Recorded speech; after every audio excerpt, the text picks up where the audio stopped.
আপনি কি computer operator হিসাবে চাকরি পেতে চান? জানেন কি এই পদে শুধু কম্পিউটার চালাতে জানলেই হয় না। দরকার কিছু নির্দিষ্ট স্কিল।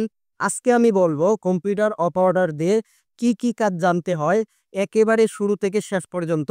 আপনারা এই ভিডিওটি দেখবেন। এই একটি ভিডিওর মাধ্যমে আমি টোটাল বিস্তারিত আলোচনা করব। তারপর আপনারা এই কম্পিউটার স্কিলগুলো কিভাবে শিখবেন, কোথায় থেকে শিখবেন আজকের এই ভিডিওতে দেখাবো।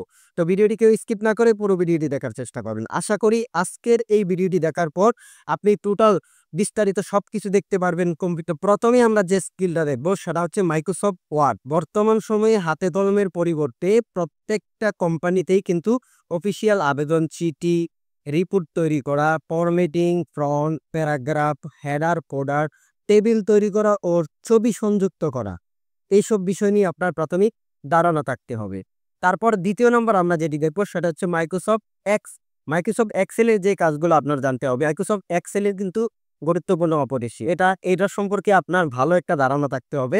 যেমন ডাটা এন্ট্রি, হিসাব করা, ফর্মুলা ব্যবহার, sum, average, if, vlookup, chart ও রিপোর্ট তৈরি করা। এইসব বিষয় কিন্তু আপনার এক্সেলের উপর ভালো একটা অভিজ্ঞতা থাকতে হবে। আর তৃতীয় নম্বর যেটা দেখো সেটা হচ্ছে মাইক্রোসফট পাওয়ার পয়েন্ট।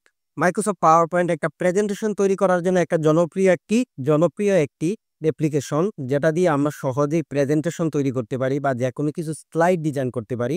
যেমন আপনার যে কাজগুলো জানতে হবে সেটি হচ্ছে স্লাইড ডিজাইন, লেখা ও ছবি যুক্ত করা, অফিস বা মিটিংয়ে ট্রেনিংয়ের জন্য স্লাইড তৈরি করা। এই বিষয় নিয়ে আপনার জানতে হবে মাইক্রোসফট পাওয়ার পয়েন্টে। তৃতীয় নম্বর যে স্কিলটা আমরা দেখবো সেটা হচ্ছে টাইপ। এটা বাধ্যতামূলক আপনার জানতে হবে।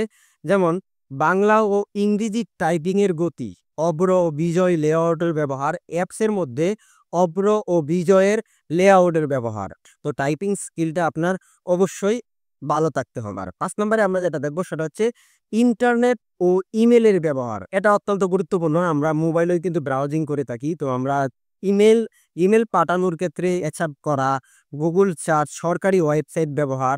যেমন আপনি আপনার কোম্পানিতে কোনো একটা কাজ দরকার পড়ছে, ওয়েবসাইটে প্রবেশ করে সেটিকে খুঁজে বের করা, সেটা আপনার ভালো দক্ষতা থাকতে হবে। 6 নম্বরে যে স্কিলটি দেখবো সেটা হচ্ছে প্রিন্টিং ও স্ক্যানিং। যেমন আপনি একটা ডকুমেন্ট তৈরি করলেন, সেই ডকুমেন্টটাকে কিভাবে প্রিন্ট দিবেন, এই প্রিন্ট সম্পর্কে আপনার ধারণা থাকতে হবে। স্ক্যান করে পিডিএফ, জেপিজি ফাইল সংরক্ষণ, স্ক্যান করে কিভাবে পিডিএফ ফাইল সেভ করবেন, পিডিএফ ফাইল প্রিন্ট দিবেন, জেপিজি ফাইল আকারে কিভাবে স্ক্যান করবেন, এই সম্পর্কে কিন্তু আপনার প্রাথমিক ধারণা থাকতে হবে। 7 নম্বরে আমরা যেটা দেখবো সেটা হচ্ছে ফাইল ম্যানেজমেন্ট। ফোল্ডার তৈরি করা, ফাইল রিনেম করা, ফাইলকে ব্যাকআপ দেওয়া। যেমন আপনি যদি একটা ফাইল ডিলিট করে দিয়েছেন সেটাকে আবার রিস্টোর করে কিভাবে আনবেন, পেন ড্রাইভে ফাইল কপি পেস্ট, এই সম্পর্কে আপনার প্রাথমিক ধারণা থাকতে হবে। 8 নাম্বার যে স্কিলটি আমরা দেখবো সেটি কিন্তু গুরুত্বপূর্ণ অ্যাপসের প্রতি আপনার প্রাথমিক ধারণা থাকতে হবে। যেমন ধরেন আমরা আমাদের কম্পিউটারে কোনো কিছু অ্যাপস ইনস্টল করব।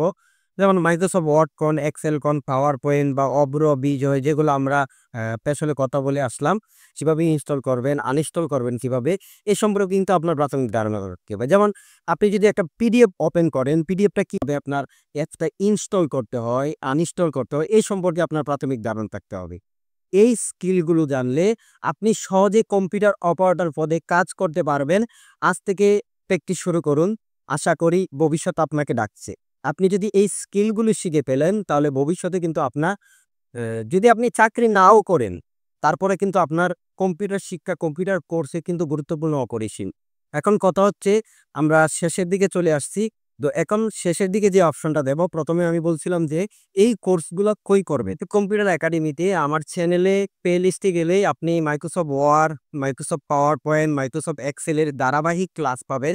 আপনি শুরু থেকে শেষ পর্যন্ত দেখবেন। আশা করি এগুলো যদি শেষ করতে পারেন তাহলে আপনি কম্পিউটারে দক্ষ হয়ে উঠবেন ইনশাআল্লাহ। তো আজকের মতন বিদায় নিচ্ছি।